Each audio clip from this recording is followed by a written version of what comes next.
Hello, all of you. Hello, friends. Welcome to our English class. We have seen some part of the lesson that is a skit excuses. This lesson is about, we can see that this is a skit. There are just only two characters. One is Mrs. Sen, a class teacher, and the other one is Ritesh, that is a student or school boy or school student. And how the Ritesh made so many stories that stories were the reasons of his late coming. When he entered in the class that times he gave the first reason. What he told to his teacher. What he said that on the way to school he heard a scream from the main road. He went there to find if someone needed help. Then again, he told that he saw a person lying near the pavement and that person was groaning with pain. Then, after that, when he reached the man, another man came running out of the shop there and he had a packet in his hand. He was a thief. When the man lying near the pavement got up and he also started running with the thief. Ritesh ran after them, but they just vanished around the corner. And this was the first reason of this Ritesh. And after that, he said to his teacher about his bag and about a story of that is related to a dog, a hairy brown dog. See the next one.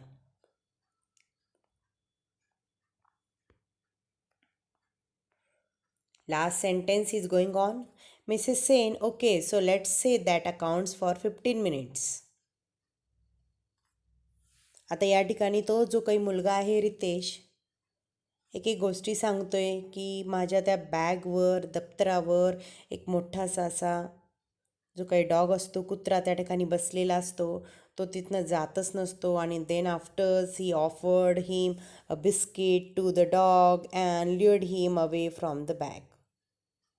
त्याला बाजूला करण्यासाठी ते biscuit दाखवतो आणि नंतर तो बाजूला होतो.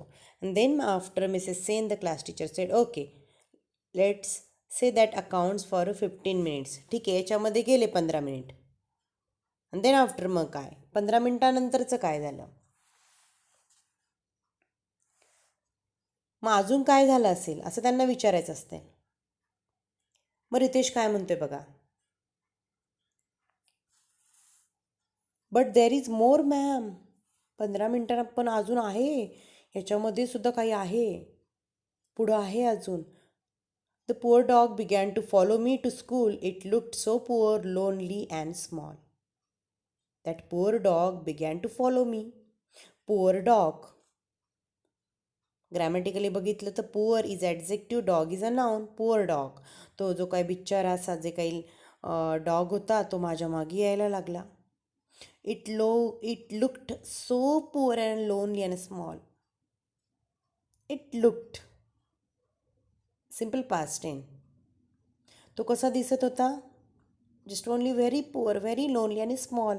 अगदी दिनवाना, छोटासा, लहानसा आणि एकटा. Then Mrs Sen reacted.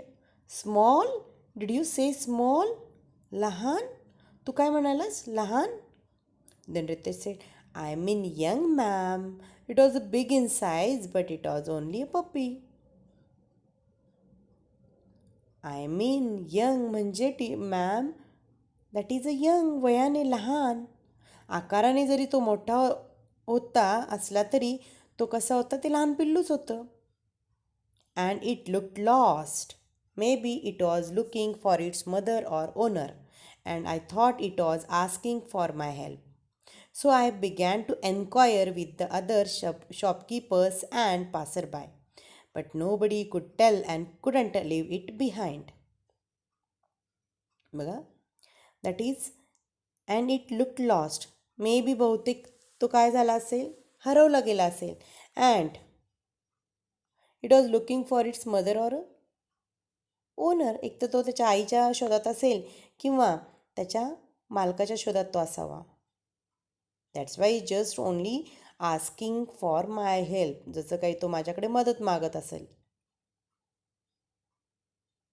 Then after what I began to enquire. मी काय सुरुवात केली, एन्क्वायरी, चौकशी करायला सुरुवात केली. विथ द अदर शॉपकीपर्स, दुकानदारांकडे, जे काही जाणारे येणारे पासरबाय आहे, दुकानदार होते किंवा पासरबाय जाणारे येणारे लोक आहे, त्यांच्याकडे चौकशी करायला सुरुवात केली. But nobody could tell. पण कोणालाच काही सांगता येत नव्हतं. And couldn't leave it behind. आणि त्याला मला एकटंही सोडता येत नव्हतं त्या कुत्र्याला. Mrs Sen, and then you found the owner. Who was it? हां, मग तुला तर मालक सापडला का मग? कोण होता तो? ते that's a funny part ma'am. अहो, तो तर फनी पार्ट आहे. कोणता फनी पार्ट आहे तो? त्याच्यात तर मोठी गंमत झाली. काय झालं बघा, the puppy itself found the owner. त्या पपीने, त्या पिल्लानी काय केलं, स्वतःचा ओनर जो काय मालक तो स्वतः शोधला. काय केलं, इट सॉ someone across the road and just bounded toward the person. रस्त्याच्या पलीकडे त्याला जाताना कोणीतरी दिसलं आणि तो त्याच्या माणसाकडे बाउंडेड टुवर्ड्स, म्हणजे त्याच्याकडे तो धावत गेला, झेपावला. I was so relieved. No longer, relieved means that no longer worried. So relieved, मला एकदम आपण म्हणतो ना, हायसं वाटलं, असं रिलॅक्स वाटलं. अरे बापरे, बरं झालं, जे काही छोटंसं कुत्रं होतं त्याला त्याचा मालक मिळाला. Then I turn and ran straight to school.